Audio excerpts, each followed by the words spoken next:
They laughed. God, they laughed like hyenas tearing at my dignity, in that sterile conference room, under those fluorescent lights that made my humiliation feel clinical, almost scientific. They called my invention a child's fantasy, a garage gimmick. I remember every smirk, every patronizing nod. And I remember the moment I swore that when they finally realized what I had built, it would already be too late to stop me. My name is Elias Rowan, and for most of my life, I believed equations could protect me. Numbers were pure, immune to politics, greed, and ego. I thought if my math was flawless, my work would speak for itself. I was wrong. Helix Dynamics was the kind of company that wrapped itself in words like innovation and sustainability, but underneath the slogans, it was a graveyard for idealists. I joined them as a mechanical engineer, fresh out of graduate research, hungry to prove that my design for a self-sustaining microreactor could change how the world thought about energy. The reactor was small enough to fit inside a suitcase, no fossil fuels, no emissions, and nearly limitless efficiency. I built the prototype with my own hands in a rented storage unit, working nights and weekends while my superiors smiled and took notes they didn't deserve to take. Then came the meeting. A long, glass table. Suits on every side. I stood there, heart pounding, as I connected the prototype and watched it hum to life. The readings were perfect. Stable. Beyond expectations.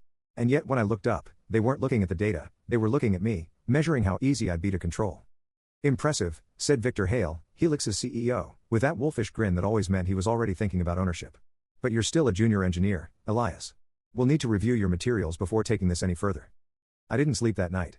Somewhere between exhaustion and adrenaline, I told myself to trust them. To believe that corporate ambition and human decency could coexist.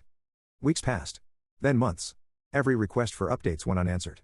One morning, I was locked out of my lab credentials. My emails bounced. Security escorted me out like a thief. 2 days later, Helix announced their new revolutionary prototype, the Helion engine, a compact energy reactor developed by Helix's in-house team.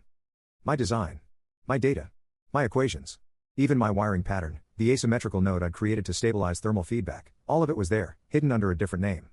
I remember standing in the rain outside their building, the announcement playing on a massive digital screen above the lobby.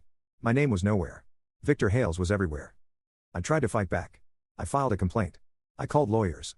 But Helix had already filed a patent under their name, 4 months before I was locked out. They had rewritten history with signatures and timestamps, erasing me as if I had never existed.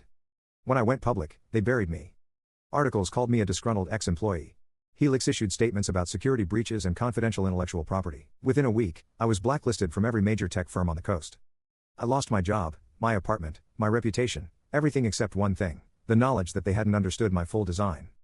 The Helion engine they stole was incomplete. The final module, the stabilizer that prevented meltdown, was still mine, locked inside my head. And one day, I promised myself as I slept in my car behind a gas station, they would pay for stealing the heart of my invention. They took my name from the blueprint. So I'd carve my name into their downfall.